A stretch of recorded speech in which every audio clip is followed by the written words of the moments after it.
गिरने लगती हैं। इसकी रोकथाम के लिए रोग के लक्षण दिखाई देने पर मैंकोजेब या जीनेब 2 ग्राम प्रति लीटर पानी में घोल बनाकर छिड़काव करें। डाउनी मिल्ड्यू या मृदु रोमिल आसिता, पत्तियों की ऊपरी सतह पर पीले धब्बे दिखाई देते हैं तथा नीचे की सतह पर कवक की वृद्धि दिखाई देती है। इसकी रोकथाम हेतु मैंकोजेब 2 ग्राम दवा प्रति लीटर पानी की दर से घोल बनाकर छिड़काव करें। आवश्यकता पड़ने पर छिड़काव को 15 दिन के अंतराल पर दोहरा दें। विषाणु रोग माहू आदि रस चूसने वाले कीटों से फैलता है। रोग का प्रकोप होने पर पत्ती की लंबाई चौड़ाई कम होकर ग्रसित पौधों के फल भद्दे रंग के व बेडौल हो जाते हैं। पत्तियों की शिराओं के बीच हरा व पीला रंग देखा जाता है। रोग की आगे की अवस्था में पौधे की पत्तियां चितकबरी हो जाती हैं। इस रोग का प्रकोप हो जाने पर कोई प्रभावी नियंत्रण उपाय नहीं है, अतः रोकथाम हेतु रोगग्रस्त पौधों को निकालकर जला देना चाहिए। उच्च कोटि के रोगरोधी प्रजातियों के बीजों का ही बुआई में उपयोग करना चाहिए। फसलों पर किसी उपयुक्त कीटनाशक जैसे डाइमेथोएट 1 मिलीलीटर दवा प्रति लीटर पानी की दर से घोल बनाकर छिड़काव करें, जिससे इसके वाहक रस चूसने वाले कीटों का नियंत्रण हो सके। जड़ गांठ रोग, इस रोग से 40 से 50% तक हानि होती है। रोग की भयानक अवस्था पर 70 से 80% तक नुकसान हो सकता है। पत्तियों का पीला पड़ना, पौधों की बढ़त कम होना, समय से पूर्व कम संख्या में फूल व फल लगना तथा प्रभावित पेड़ों को उखाड़ने पर अनियमित आकार की गांठें दिखाई देना इस रोग के प्रमुख लक्षण हैं। इसकी रोकथाम हेतु गर्मियों में गहरी जुताई करें। 5 टन प्रति हेक्टेयर की दर से गोबर की खाद अवश्य डालें। कार्बोफ्यूरान 3G की 25 किलोग्राम मात्रा खेत में डालकर बुआई करें। प्रभावित खेतों में 2 से 3 वर्षों तक सब्जी की फसलें न उगाएं। गेहूं, जौ, सरसों उगाकर फसल चक्र अपनाएं। किसान भाइयों, ये तो रही इन फसलों में लगने वाले रोग की बात। अब आइए जानते हैं इसमें लगने वाले प्रमुख कीटों के बारे में।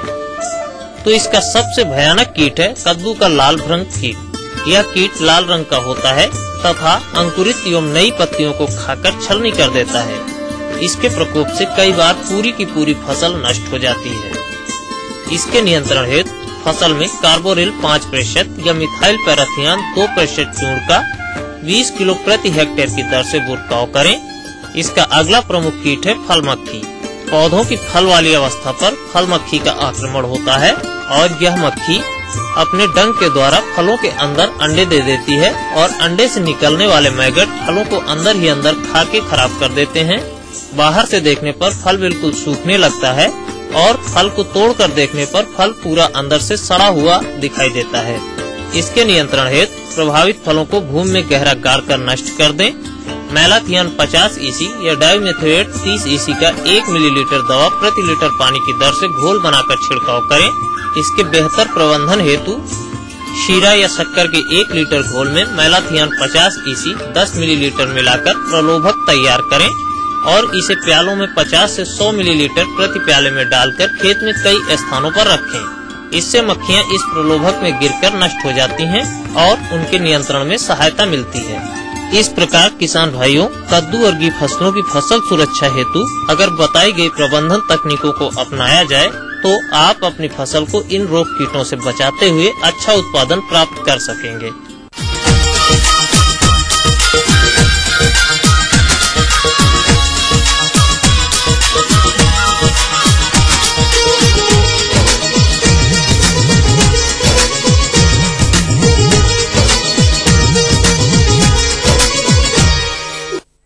हमारे प्रदेश में अनेक प्रकार की मसाला वर्गीय फसलों की खेती की जाती है। जिन किसान भाइयों ने रबी प्याज की रोपाई की होगी, उनकी फसल बढ़वार की विभिन्न अवस्थाओं पर होगी, जो कि अच्छे उत्पादन एवं गुणवत्ता की दृष्टि से बहुत ही महत्वपूर्ण अवस्था होती है।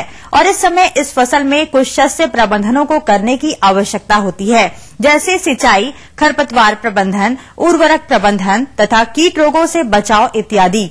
लेकिन प्रायः देखने में आता है कि हमारे कुछ किसान भाई जानकारी के अभाव में या फिर लापरवाही वश इन प्रबंधन कार्यों को सही समय व सही तरीके से नहीं अपना पाते हैं, जिसके कारण उनकी फसल जल्द ही अनेक प्रकार के कीटों एवं रोगों की चपेट में आ जाती है तथा आने वाले समय में आशानुरूप उत्पादन की प्राप्ति नहीं होती है, जिससे उन्हें आर्थिक हानि का सामना करना पड़ता है। अतः किसान भाइयों, प्याज की फसल में किए जाने वाले शस्य प्रबंधनों की संपूर्ण जानकारी हेतु हम आपकी मुलाकात करवा रहे हैं एक विषय विशेषज्ञ डॉक्टर बीपी शाही से। किसान भाइयों, चूंकि इस समय आप देख रहे हैं कि लगभग हमारी प्याज की रुपाई का लगभग 1 महीना हो चुका है। खासतौर प्याज की निराई गुड़ाई किसान भाइयों खुरपी की सहायता से करें, चूंकि 2 निराई गुड़ाई बहुत ही आवश्यक है। अगर आप सही समय से निराई गुड़ाई नहीं करते हैं तो इसमें खरपतवार की संख्या अधिक हो जाएगी, जिससे किसान भाइयों आपके उत्पादन पे लगभग 20 से 25% तक हमारा उत्पादन प्रभावित होता है। तो किसान भाइयों, जब आप इस समय देखिए, प्रथम निराई गुड़ाई कर लें। जब फसल हमारी 50 से 55 दिन की अवस्था हो जाए, 55 से लगभग 60 दिन की, तब आप दूसरी निराई गुड़ाई कर लें। इसमें सब किसान भाइयों, जब हमने रोपाई की थी करीब 200 से 250 कुंटल सड़ी गोबर की खाद जब हम इसकी पौध की रोपाई किए थे तो उस समय दिए थे। 50 किलोग्राम नाइट्रोजन, 50 किलोग्राम फास्फोरस और 50 किलोग्राम पोटास। चूंकि किसान भाइयों ये फसल हमारी 1 महीने की हो चुकी है, जो हम नाइट्रोजन की मात्रा देते हैं उसको 30 से 35 दिन बाद यूरिया का यानी 25 किलोग्राम नाइट्रोजन हम प्रथम निराई गुड़ाई करते हैं। तो उस समय हम निराई गुड़ाई के उपरांत हम इसमें यूरिया की 25 किलोग्राम मात्रा ट्राप ड्रेसिंग के रूप में दे करके उसके बाद हम इसकी सिंचाई कर देते हैं। शेष नाइट्रोजन की मात्रा किसान भाई जब हमारी फसल 50 से 55 दिन हो जाती है तब उसमें हम दूसरी निराई गुड़ाई करते हैं, उसमें दे करके उसके बाद हम इसकी सिंचाई कर देते हैं। इसके साथ किसान भाइयों, जब हमारी फसल 30 से 35 दिन 40 दिन की हो जाती है उस समय किसान भाइयों आप कैल्शियम नाइट्रेट 5 ग्राम प्रति लीटर पानी में घोल बनाकर आप छिड़काव कर सकते हैं। या किसान भाइयों NPK आता है, इसकी आप 7 से 8 ग्राम मात्रा प्रति लीटर पानी में घोल बनाकर छिड़काव कर दें। और खासकर किसान भाइयों अगर कंद वाली फसल लेते हैं तो निश्चित तौर पे किसान भाइयों ये ध्यान दें कि जब हमारे कंद बनना शुरू हो जाए उस समय नमी का होना अति आवश्यक है। अगर नमी नहीं रहती है किसान भाइयों तो आपके उत्पादन पे विपरीत प्रभाव यानी उत्पादन कम से कम 25 से 30% तक उत्पादन प्रभावित होता है, जो कि गर्मी में जैसे 4 से 5 दिन के अंतराल पे आप सिंचाई अवश्य करते रहें। इसके साथ साथ जैसे हमारी मैच्योरिटी हो जाए, कंद की खुदाई का समय हो जाए, इसके गर्दन गिरना शुरू हो जाए तो 50% तक खेत में गर्दन गिर गए तो उस समय किसान भाइयों सिंचाई रोक दें। कभी कभी देखिए कि इसमें एक बीमारी आती है, ऊपर से आप देखिए किसान भाइयों पीलापन होना लगता है, तो उसमें मैनकोजेब M45 2.5 ग्राम प्रति लीटर पानी में घोल बना लें और उसमें या गुड़ या चीनी या टिपाल युक्त कोई भी आप उसमें अवश्य मिला दें। और एक छिड़काव करने के बाद किसान भाइयों उसकी दूसरी छिड़काव 8 से 10 दिन के अंतराल पे दूसरी छिड़काव करें। और खास बार किसान भाइयों ये भी एक कीड़ा आता है, जैसे पत्ता बड़ा होना शुरू हो जाता है तो आप देखेंगे कि उसमें थ्रिप्स आता है, कीड़ा उसमें पत्तियों से रस चूस लेता है और चूसने के बाद पत्तियों का जो हमारी बढ़वार होती है वो रुक जाती है, जिससे हमारा फसल पे उत्पादन प्रभावित होता है। तो उस समय किसान भाइयों जब देखें कि थ्रिप्स का आगमन हो गया तो किसान भाइयों उसमें मोनोक्रोटोफास 1.25 ml प्रति लीटर पानी में घोल बनाकर उसमें गुड़ या सेंडोविट आप कुछ भी मिला के आप अवश्य उसमें छिड़काव करें। अगर इन्हीं सभी बातों को ध्यान देते हैं तो निश्चित तौर पर, चूंकि हमारा प्याज की खेती 120 से लेकर 130 दिन बाद हार्वेस्टिंग होती है। हम फिर हाजिर होंगे लेकिन इस ब्रेक के बाद।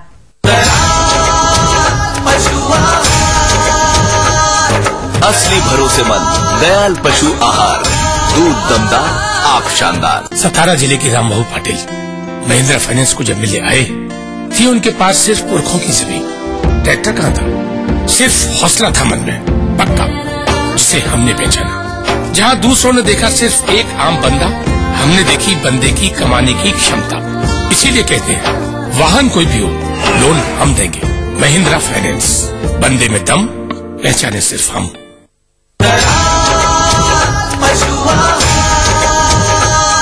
असली भरोसेमंद दयाल पशु आहार, दूध दमदार, आंख शानदार। ब्रेक के बाद पुनः आप सभी का स्वागत है।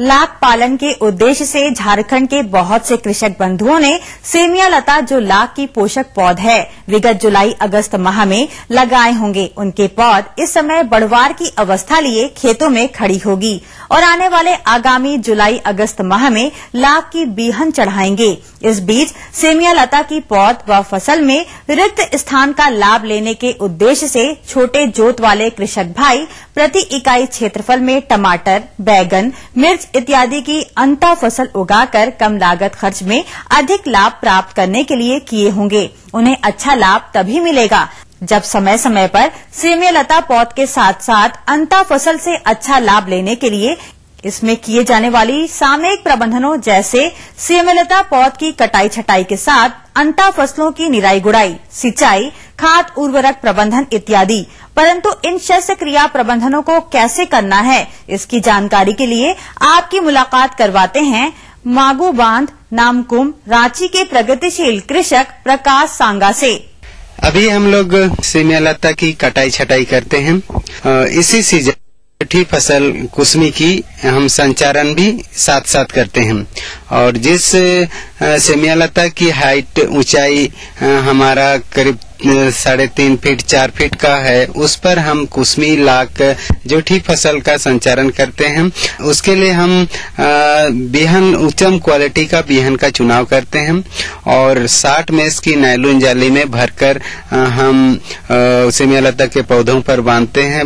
बांधने के समय हम बिहन को उपचार करते हैं। रिवेस्टिन पाउडर और कीटनाशक दवा बम्बार्ड का घोल में 3-4 शाखाएं निकली रहती हैं, उसको एक साथ ग्रुप में बांध देते हैं और उसके बीच में नायलॉन जाली पर भरी हुई लाख को हम बांध देते हैं। हमारे पास अभी सिंचाई का सुविधा है, इसलिए मैंने सेमिया लता पर कुसमी की जेठी फसल सेमिया लता पर लगाई है और इसी सीजन में कुछ पौधों पर जो इस पर हम जून जुलाई में कुसमी ला संचारण करेंगे, उसकी भी हम सेमिया लता की कटाई छटाई करते हैं। तो कटाई छटाई करने के लिए हम सेकेटियर का प्रयोग करते हैं।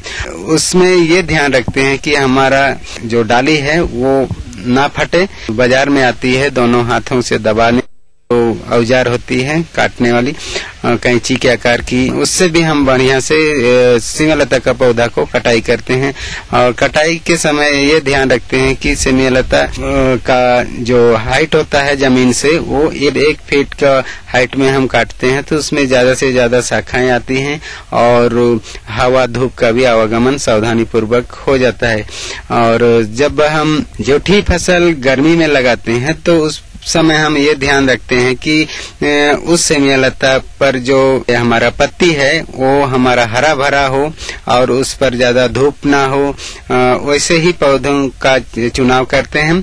जून जुलाई में बिहन संचारण कुसुम का सेमिया लता पर करते हैं तो उस समय हम नीचे की 1-2 फीट की ऊंचाई तक की सभी पत्तियों को हम संचारण के समय ही काट कर हटा देते हैं, क्योंकि बरसात वाली जो फसल अघनी फसल होती है फंगस का आक्रमण ज्यादा होता है और उसमें दुश्मन कीड़ा भी आक्रमण करता है, इसलिए उस पर अच्छा से धूप और हवा प्रवेश करे, इसके लिए हम वहां से सभी पत्तियों को हटाते हैं। तो इस तरह हम 2 सीजन में सेमिया लता पर कुसमी लाख लेते हैं, जेठी फसल और हमारा अघनी फसल भी। तो उसके साथ साथ में हमको ये ध्यान रखना पड़ता है कि जेठी फसल जब हम लेते हैं तो सेमिया लता को पटाना पड़ता है, पानी देना होता है। तो उसके बीच में सेमिया लता के बीच 2 पौधों के बीच में जो गैपिंग होती है, उसका जो खाली जगह होती है उस पर वहां पर हम सब्जी लगाते हैं। सब्जी इसलिए लगाते हैं कि सब्जी को जब पानी देते हैं तो स्वतः ही सेमिया लता का पौधा को भी पानी मिल जाता है और जो खाद पानी हम देते हैं पौधा पर सब्जी पर, दोनों को लाभ साथ साथ हो जाता है।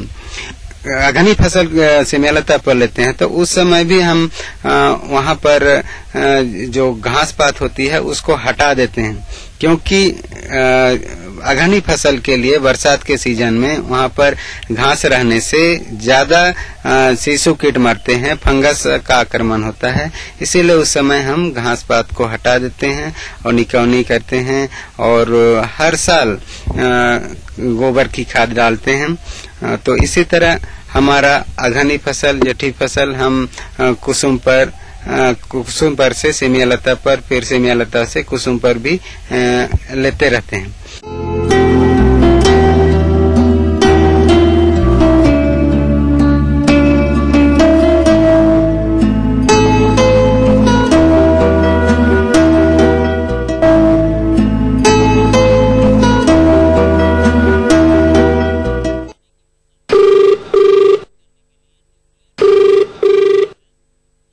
अन्नदाता आपके लिए कार्यक्रम में आप सभी किसान भाइयों का स्वागत है।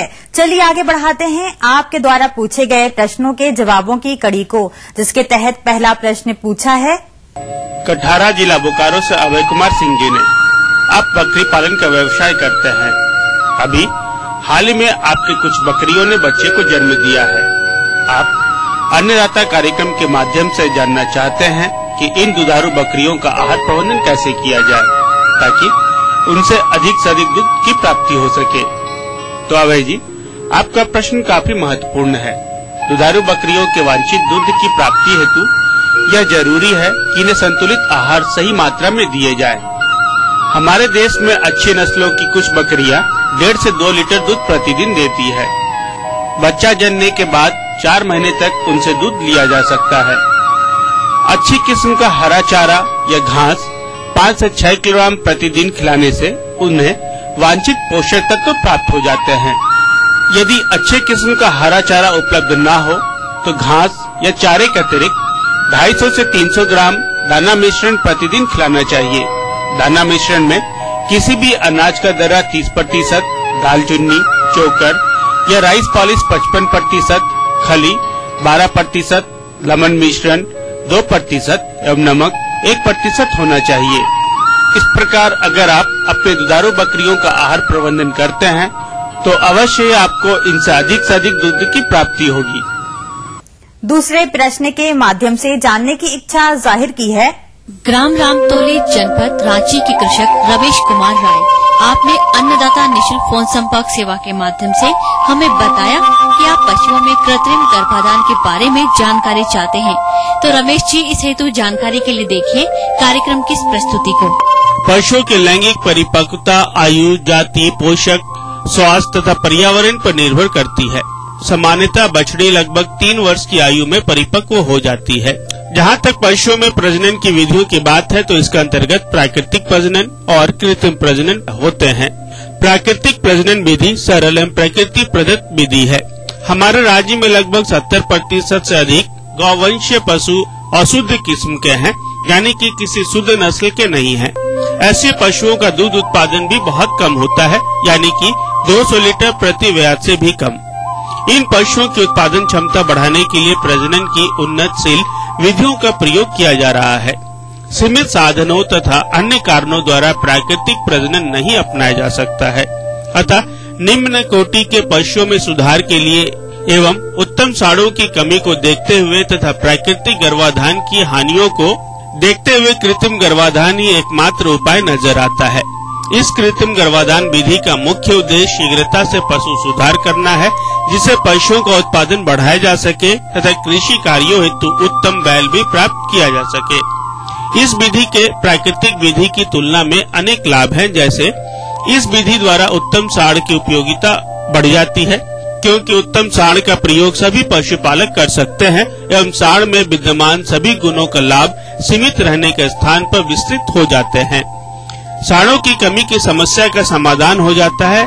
कृत्रिम विधि द्वारा एक साढ़ द्वारा 1 वर्ष में 10,000 से भी अधिक गायों को गर्भित कराया जा सकता है, जबकि प्राकृतिक गर्भाधान द्वारा मुश्किल से 50 से 60 गायों को ही गर्भित किया जा सकता है।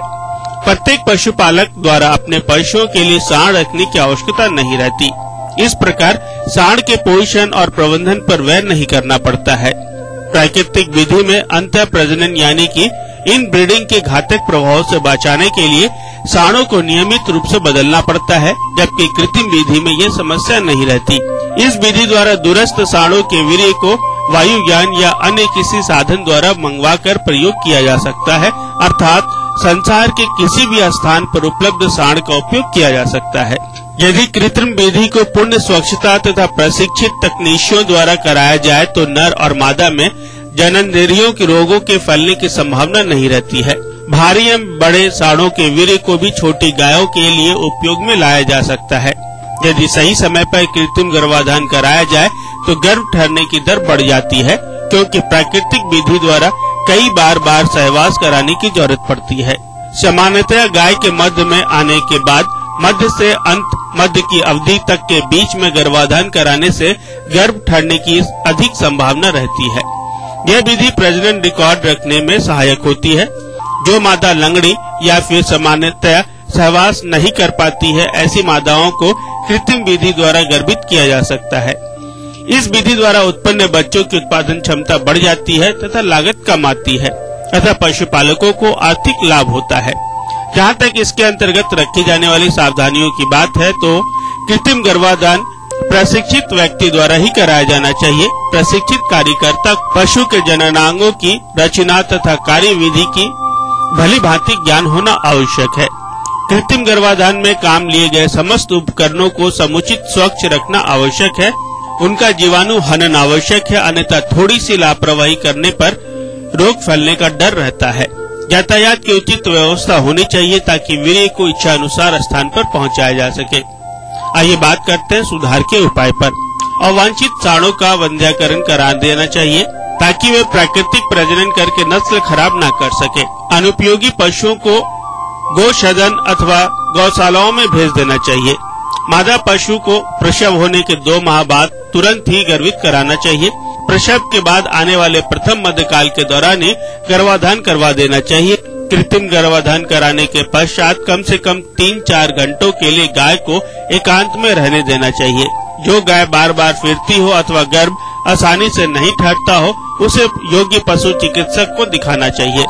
कृत्रिम गर्भाधान कराने की तिथि के 2 से 2.5 माह पश्चात गाय की गर्भ परीक्षण की जांच अवश्य करानी चाहिए। यदि गर्भाधान हो चुका है तो गाय की गाभिन अवस्था के हिसाब से देखभाल करनी चाहिए। कृत्रिम गर्भाधान द्वारा उत्पन्न बच्चों को पुनः किसी अन्य उत्तम साँड के वीर्य द्वारा गर्भित करवाना चाहिए। कृत्रिम गर्भाधान केंद्रों पर साँडों के वीर्य संबंधी पूर्ण जानकारी के रिकॉर्ड रखने चाहिए। पशुपालक अपने नजदीकी पशु चिकित्सालय या कृत्रिम गर्भाधान केंद्र पर जाकर अपने पशुओं में कृत्रिम गर्भाधान करवाकर नस्ल सुधार कर सकते हैं।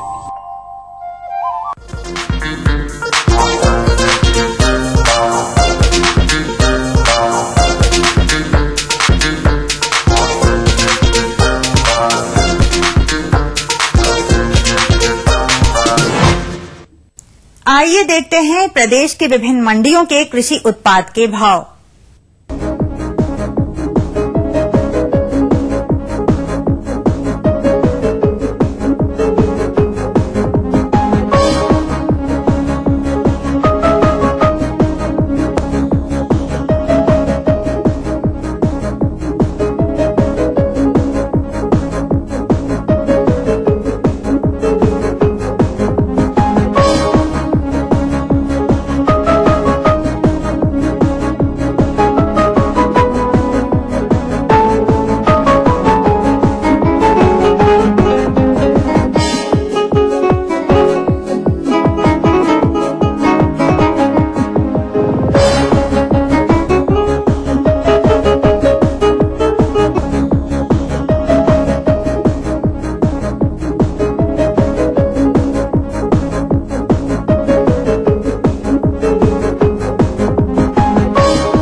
अब वक्त हो चला है आपसे विदा लेने का।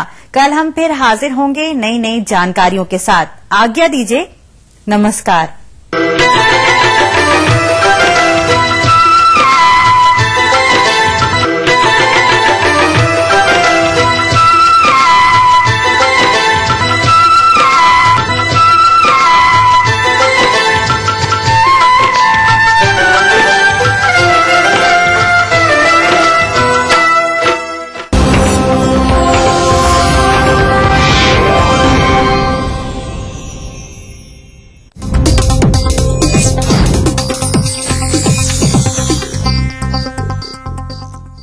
इस न्यूज के सह प्रायोजक हैं Everlight Realcon infrastructure limited, Dhanbad, Jharkhand. Bharat की सबसे बड़ी कंबाइन रेंज बलकार कंबाइंस।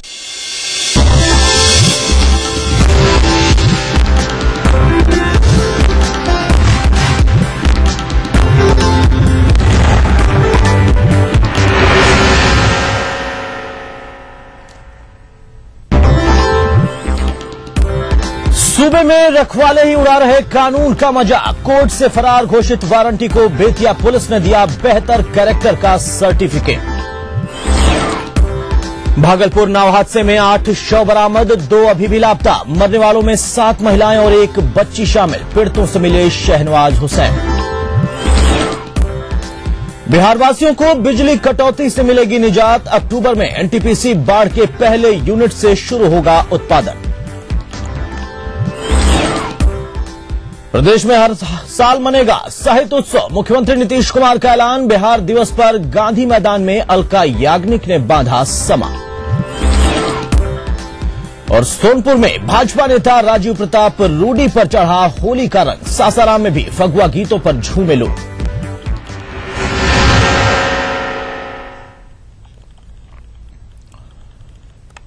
नमस्कार, अपना बिहार में आप सभी दर्शकों का स्वागत है। मैं हूं अतुल सिंह। बुलेटिन में सबसे पहले खबर बेतिया से, जहां पर शनिवार देर शाम विश्वामित्र मार्केट में भीषण आग लग गई।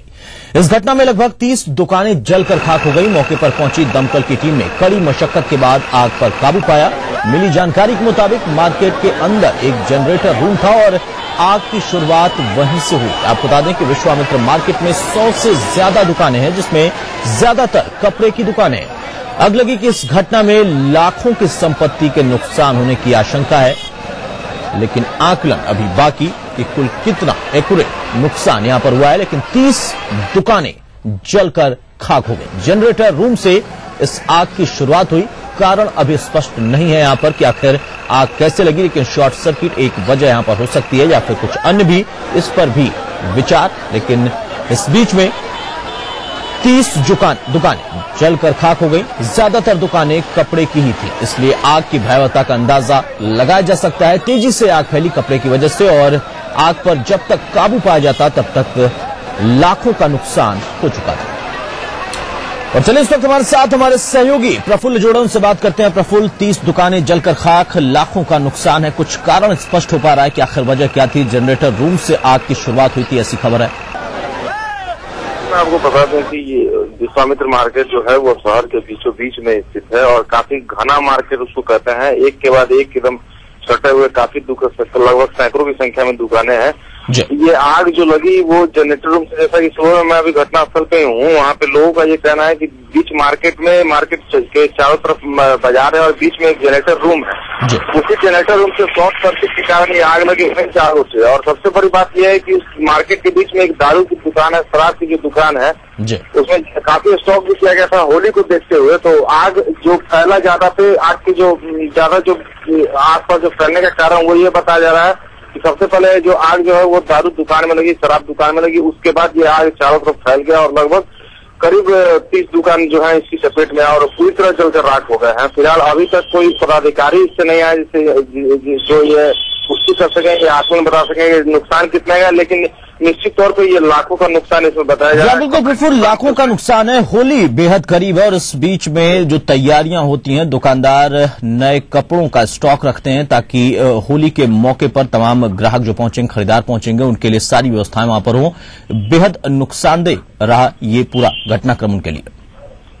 जी अतुल, बिल्कुल निश्चित तौर पे ये बहुत ही नुकसानदेह है और खासकर उन व्यवसायियों के लिए जो उसमें एक गौर करने वाली बात यह है कि उसमें जो व्यवसायी है वो बहुत छोटे व्यवसायी, जो ग्रामीण क्षेत्र के लोग आते हैं वो उसी मार्केट की तरफ रुख करते हैं।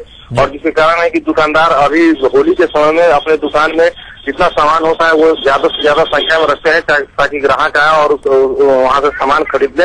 इस बाबत अगर देखा जाए तो व्यवसायियों के लिए बहुत बुरी खबर है, बहुत बुरी घटना है, जिसके कारण व्यवसायी भी आहत है और सभी व्यवसायी अब सुबह सुबह अपने दुकान पे आए हैं और देख रहे हैं कि क्या क्या उनकी कुछ बचा है। लेकिन मैंने जो दौरा किया अभी उस मार्केट का, अभी मैंने देखा है वहाँ पे कुछ भी जो भी दुकानें जली हैं उसमें से एक भी सामान उनका नहीं बचा है। टोटली पूरी तरह से जलकर राख हो गया है। जी अतुल। चलिए, बहुत बहुत शुक्रिया प्रफुल्ल हम तक की जानकारी पहुंचाने के लिए। तो वाकई दुखद खबर है व्यवसायियों के लिए, उन्हें बड़ा झटका लगा है। होली का पर्व नजदीक और उसके पहले ही तमाम जो उनकी पूंजी थी वो जलकर खाक हो चुकी है। अपनी दुकानों को उन्होंने स्टॉक करके रखा था, लेकिन इस आग लगने की घटना की वजह से वो सारा स्टॉक जलकर खाक हो गया। दुकानें 30 से ज्यादा दुकानें, 30 लगभग दुकानें जलकर खाक हुई हैं। लेकिन सबसे बड़ी बात यहाँ